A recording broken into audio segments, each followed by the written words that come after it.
I'm Lisa Simmons, director of the Roxbury International Film Festival. Welcome to By Choice or By Chance. You decide. We took you on a little journey today, and sorry, Amy and Mimi's film, or Amy, and we are going to give you the opportunity to screen this film in the festival again. No, she's saying no, but it is so beautiful. But I'm glad you got to experience it. So, I want to bring the filmmakers up here because we took you guys on a bit of a journey. And I don't know if you saw the journey, and I know it was a little deep in the beginning, but then we took you down this little road, and we gave you a little funny thing, and then at the end, we just sort of like lightened it up a bit. Something that we kind of like to do here at Rox. So I know that you're sitting with a lot of this stuff in your head. So let's bring the filmmakers up and see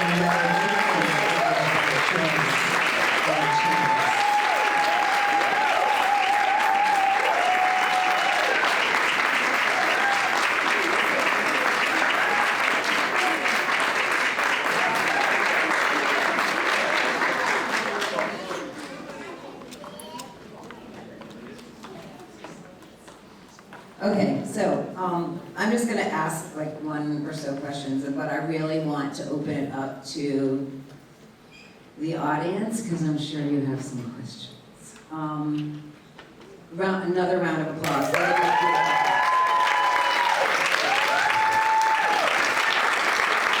so we have Transference, Go Get Harry, The Bet, Night Way Home, Desired, Streetlight, Fan Death, Introducing Mimi.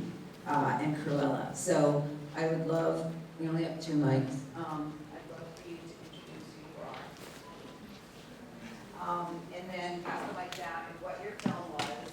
And then I want to know, what was your inspiration? What was your reasoning behind making the film that you made? And was it a choice or a chance? All right. Hi everybody, my name is David Wanderi. I'm the writer and director of Cruella, and I also starred in Transference. To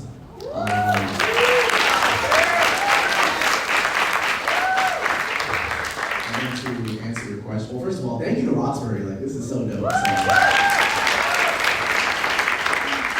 And then for Cruella, I was living in LA for like 6 months. I just moved out there, but I was just staying with one of my friends for 6 months who was an actor. And just seeing him go through different roles, and like, I think being an actor is probably the hardest thing. Like, if someone who's dedicated to act is probably the hardest thing ever, because it's like a job of rejection. So I'm seeing him go through so many different roles, and honestly, I was like, let's just make a short about it. How like, I feel that the industry, and it was a choice. I feel like the industry is something where like, they don't really care about diversity. It's all about money. So like, at one moment it's like, all right, we love certain black people that look like this. At another moment we love certain people that look like that. And then sometimes they're like, hey, if they're racially ambiguous, they check all the boxes, so it works. So that was really the point of the short. And yeah, I just wanted to make light of something that's stressful to a lot of actors. But yeah, that's it. That was the choice.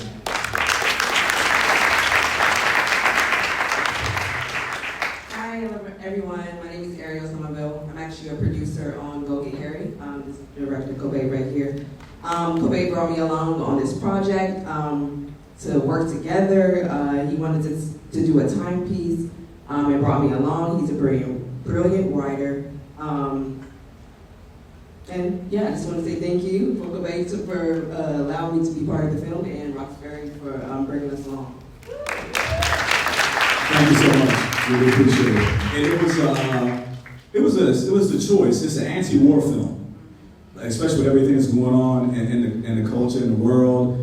I just wanted to make that statement that I'm totally anti-war, because nothing good comes out of fighting anyone. So we should all, as human beings, work, to resolve our issues and our differences.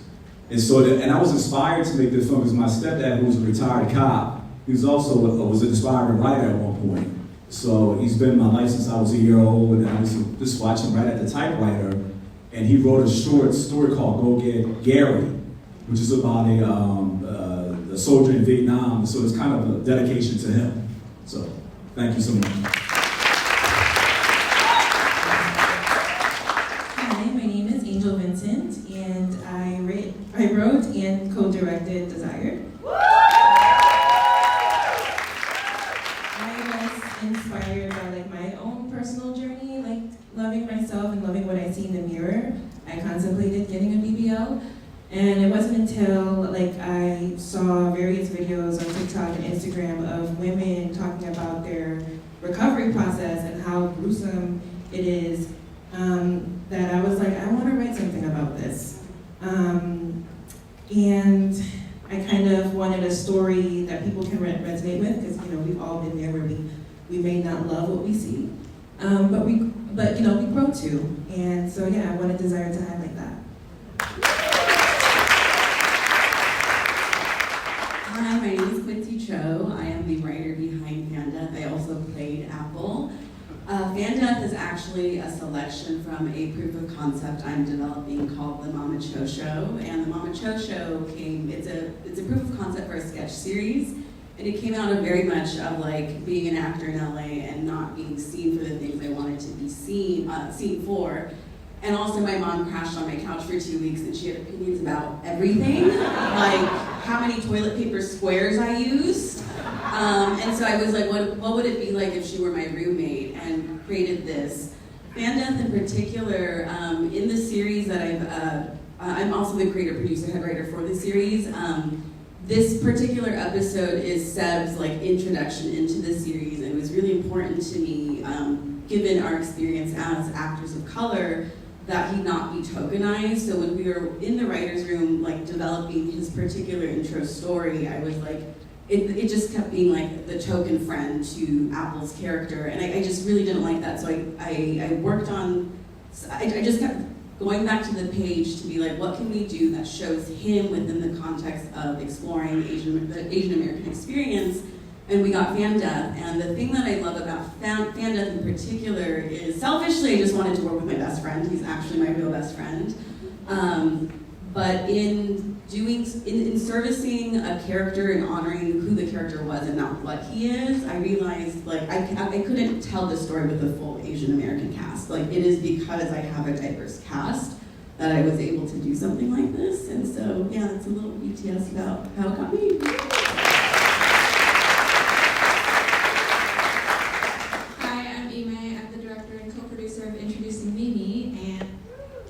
I'm the screenwriter for Introducing Mimi.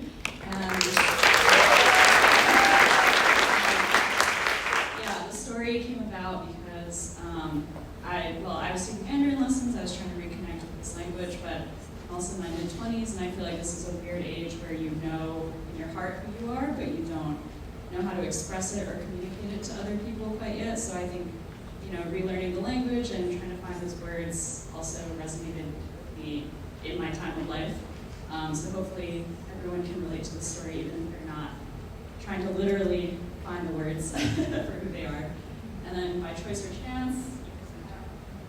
I was just going to add that, when I read an earlier version of Amy's script, I really resonated with the character, even though I never was fluent in Mandarin, or I took a couple years of Chinese school, in high school, and on language learning apps, but I really resonated with the character, and I feel like anyone learning any language or who has a second, a connection to a second language or culture can relate to it. And I think it's by chance that we kind of met each other and became collaborators and friends, but very much a choice to make the film come to life and actually see it through. So we're very proud of that.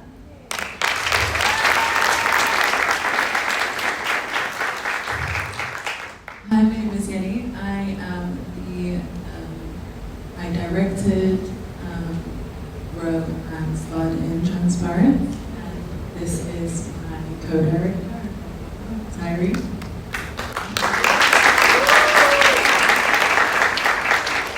Yeah, my name is Tyri, co-writer, co-director, co-producer on Transference. And David already made his own introduction, but it's been such an amazing journey throughout this whole process, because Transference is actually also part of a larger anthology feature film, but it's a standalone film also on its own, and definitely came about by choice, but the way that everything unfolded was definitely by chance, and the right people came together in the right way. And the way that the idea for the film came out for me was definitely observing the current kind of climate that we're in, the kind of crossover between AI and the world that we're in, the kind of discontent that a lot of people are having, and especially like just the growing divide between just like the sense of like young men as well, like masculinity and like, I don't know, like red pill content online, but then on the other hand, you like have this loneliness and how AI is like filling that, and also how we view just sentience as well. And so I have a lot to say about the film, but in general, it definitely came about in a choice way, but again, it manifested with the right things coming in place by chance.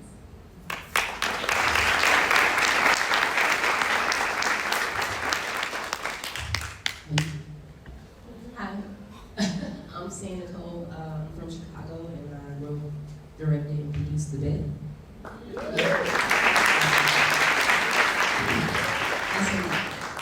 Very, very important people pass very unexpectedly. I didn't know they was gonna pass. One was a coworker, one was a deacon in my church, and the other was just a longtime friend. And I asked myself a question, am I living my life to where they would be proud of me if they were watching me from the afterlife? And that's my inspiration for the bit.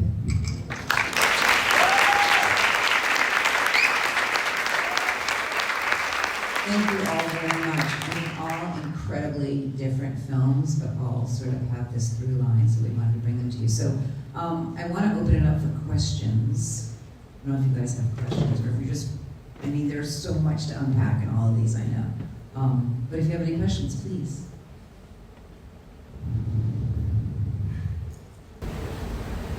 About the bed, I kind of missed what that was about. Hi, I'm seeing again.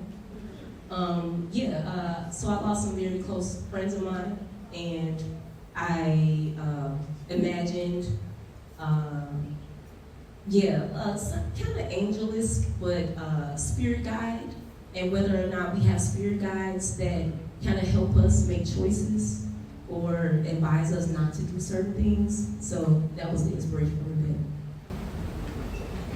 So were they, they were two ghosts, right? Yes. You can be a ghost. And they were trying to decide whether they could help the people in distress. Exactly. They were fatigued with humanity because we don't really treat each other very well sometimes.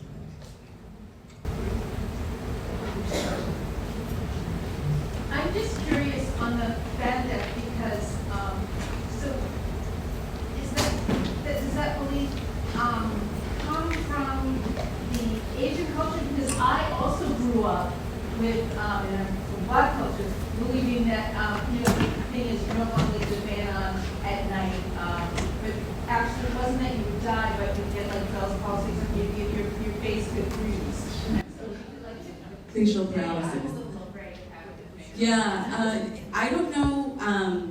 This is a real thing. So like, I went to school in Boston College, and my mom, it was hot, and my mom literally was like, "Don't sleep with the fan on." And I told my roommate, who was from Minnesota, I was like, "You can't sleep with it on," and she just looked at me like I was crazy. So I don't. But this has been a thing where like I'll scream this, and people are like, "Oh, me too." Like my grandma told me not, a friend who's Caribbean was like, "Oh, the same thing, like we weren't allowed." So it's interesting to see that like something so unique to Asian culture has, is like prevalent across all cultures. The other thing is, what Mama Cho says about it, that's how it came out. I did some research, and it was literally, it's so Asian. The Korean government started its own rumor about fans to save money on electricity, which is so silly. I also have to shout out with by chance of it all, the filmmaker, the director who directed it, his name's Hakeem Hill. Roxbury native. I met him out in LA while we were in a writers group together, and so as I was developing this, I was like, Hakeem, you need to hop on board. He's a wonderful, talented TV writer and director who specializes in horror and comedy.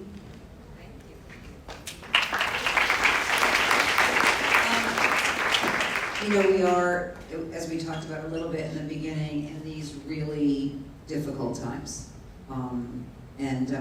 Thank God all of you have been in this room while you've been watching, but the world is taking a very, very difficult turn right now. And you all are writing about things about humanity and about sort of what's been going on, not only to people of color, but to everybody. So I'm just curious, as filmmakers, we talk a lot about using film as a catalyst for conversation. We talk about using film also as social justice, as bringing your films and your stories to life, not just as entertainment, but as a way to teach. So can you just talk just a little bit about your journey and maybe your continued journey, because we need you. We need you to be the independent filmmakers that you are, to continue to bring these stories forward, to find ways to screen them wherever you are, however we can help. But can you just talk a little bit about your passion to do that? Because it seems like all of you are trying to bring us all to a different place, a happier place, a place where we're not mired in what we're in the middle of right now. It sounds heavy, but you're creatives, and so I would just love to hear sort of your plans and then what you think about the work you're doing. I think most of my work has been from my experience, and then also just lessons that I've learned that I feel like are important to communicate over a large audience. The journey has not been easy. You have to be in filmmaking. You have to be in it. You have to love it. You can't. You can't be in this just by chance. It's a choice. Right. It's a choice. It's a hard choice, and sometimes you want to give up, but the passion to tell stories, to connect to humanity, and a way to express is always a motivating factor for me. And I just love the medium of film, and I love how film translates over all walks and empathize with their struggles. So for me, it's just been rewarding to be able to create, to be able to be honest in what I'm writing, and for other people to connect. So that's why I continue.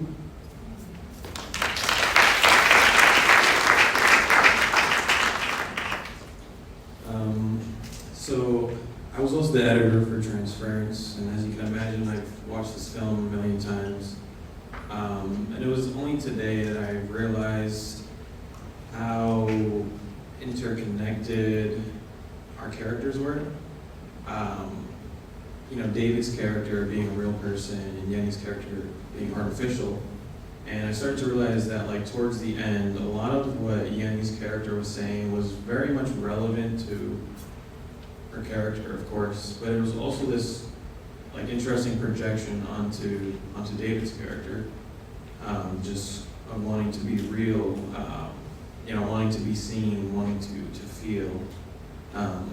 So every time I, you know, watch Transference, it's learning something new, and I'm very much interested in just the human behavior, you know, the human mind, and so that's what we really tried to tackle here. And I know we were laughing a lot at the character of Marcel, but it's a true reality that there are people out there like that, right? And there are people like that who are very lonely, and they don't know why they're lonely or why they are how they are.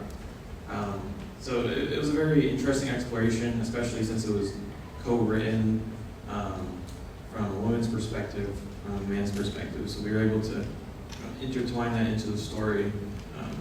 You learn a lot of things the more you watch it. And as Yenny mentioned, Transference is part of a feature-length anthology.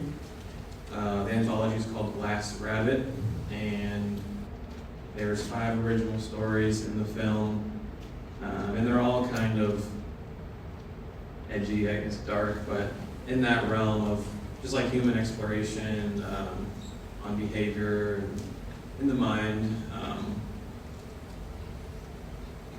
Yeah, that in terms of Glass Rabbit, that's definitely it. I do want to shout out a project that we are finishing pre-production for, and we will be shooting in August. The film is called It All Ends in Filth. It's a neo-noir psychological thriller. We will be crowdfunding for it. I have to plug myself, so we'll be crowdfunding for it. If you want to support us, we would love for you to be a part of the journey. You can follow us on our Seed and Spark campaign, our social media, Limbo Labs Films. You can find all the updates on there. Yeah, thank you so much for watching.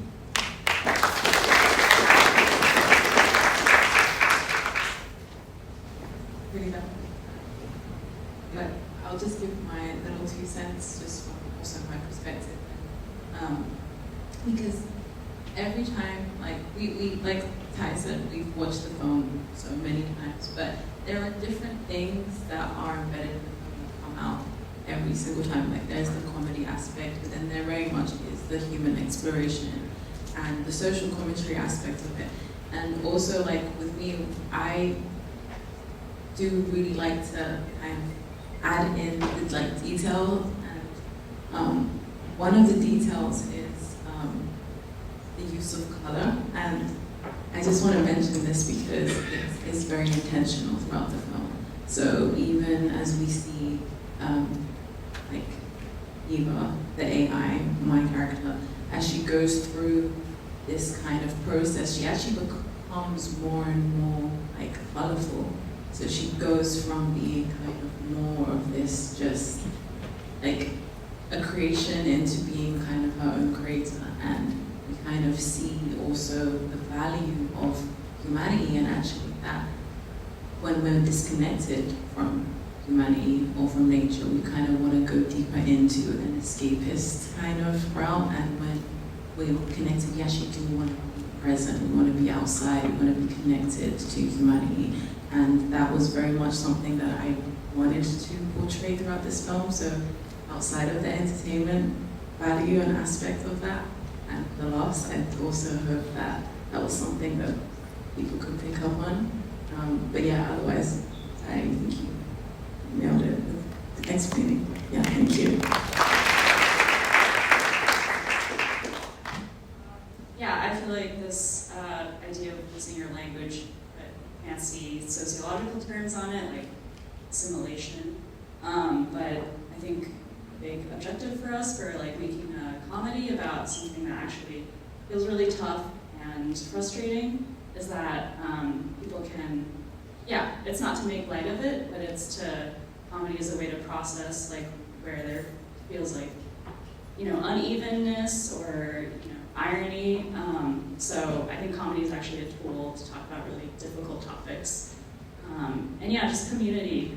Like we're Massachusetts based, so it was really cool to find the filmmaking community and people who related to the story who hopped onto our crew.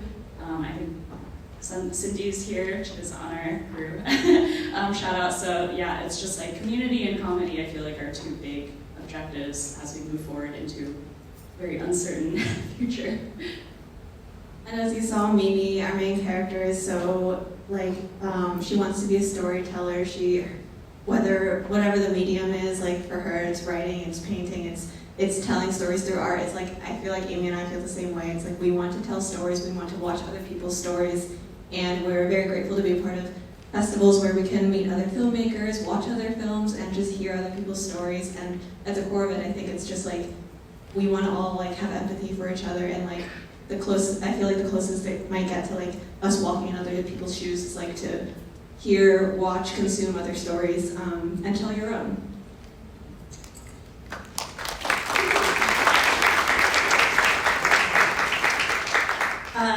Speaking of the hardness of times, I had professors tell me it was going to be hard, like pursuing a career in creativity, but like I didn't know it was going to be like this hard.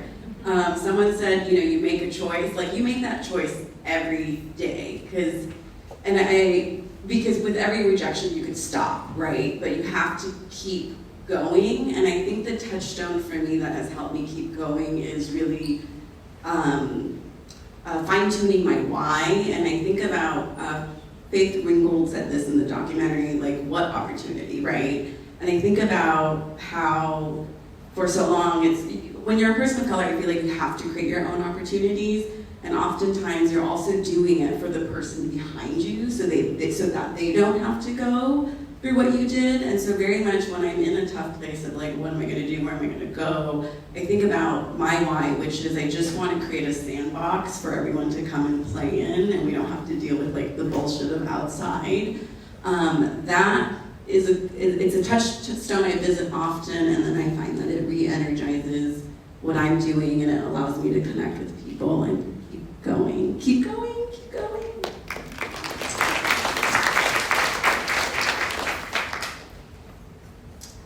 I don't even know where to begin, because that was amazing. I'm going next. So Desired, I'm a screenwriter at heart. I write stories, and I'm a recent graduate at Boston University, and we had this class called Social Purpose. And they were like, you need to write about social issues that you're really passionate about. And I remember telling my classmates, like, I want to write a BBL story. And they all laughed. They were like, girl, we're going to see twerking, we're going to, they were like, we're going to play lotto. Like, and I was like, it's going to be a little bit more serious than that. And then I literally wrote this overnight. I couldn't stop writing. I was like, I have to finish this before I go to bed. And the next class, we read it, and the classroom was just quiet. And people were just processing. And I didn't know, like, the power of storytelling until that very moment. And my professor was like, this is one of the best things that you've ever written, and I want to help you produce it. And so the next semester, we had like a production class, and Desired was selected to be produced. And yeah, so I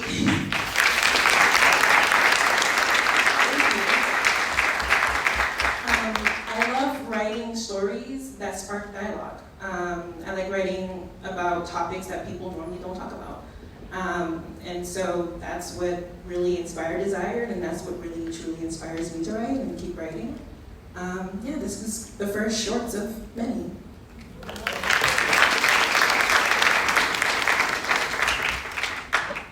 I come from an activist background. I've done prison outreach in adult prisons, juvenile prisons, community forums at my church back home in Annapolis around violence. And so that the best way to get a message out to like millions of people is through film. It's the most powerful medium in the world, and it's my weapon of choice.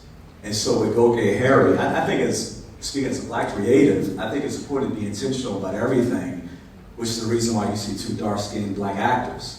Because if we were all going to be honest, you really don't see a lot of Black love on screen. I personally have an issue with that. So we interviewed some amazing actresses, but I was very specific about that. So was Ariel, that we wanted two beautiful Black people on screen that are showing emotion, showing love towards each other. Because we don't see really a lot of that on social media, YouTube, Instagram, you name it. It's a whole bunch of tomfoolery. So we just, as Black creators, just be intentional. Just be intentional, don't be afraid. There's nothing wrong with the word Black, or saying Black, or Black skin, anything. There's nothing wrong with it. And I want to thank Hazel Marie, who's in the audience, who's starred in Go Get Harry, and our editor and great friend Tracy Ewing. Thank you. I think the simplest way I can say this is I'm blessed to be a creator. I'm blessed to be in front of all you guys. I think it's very important. We have an important job as writers, directors, producers, to tell our stories.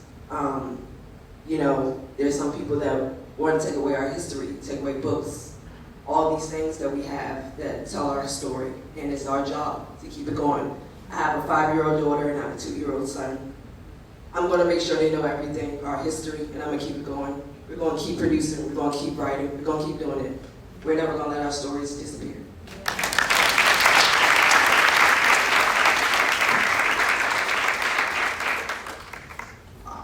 there were so many good answers, but I also forget like the initial question.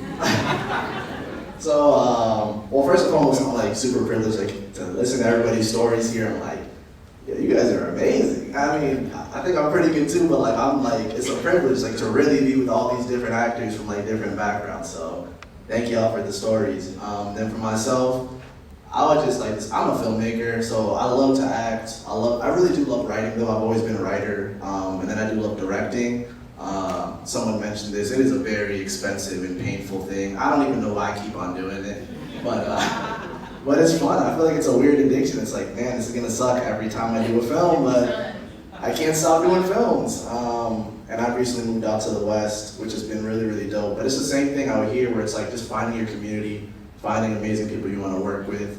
Right now I have a thriller that's going to go on to festivals for next year. I just put out a web series about my hometown, about like just Black and immigrant stories, especially now because you know the administration is crazy.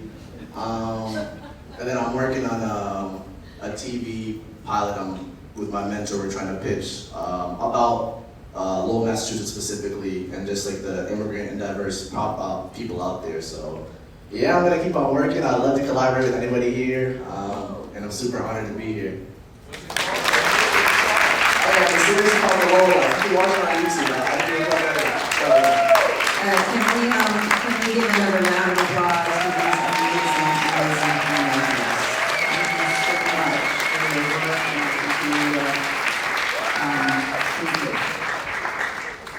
All right, so we've got another 5 days of films, some incredible programs that are going to be happening. Tonight we're going over to the Two Saints Tavern. We have a filmmaker hangout every night, and they're called filmmaker hangouts so that the filmmakers can hang out with themselves and talk and network, and the audience can meet you and talk to you. So everyone's invited over there. I'm sure they won't mind.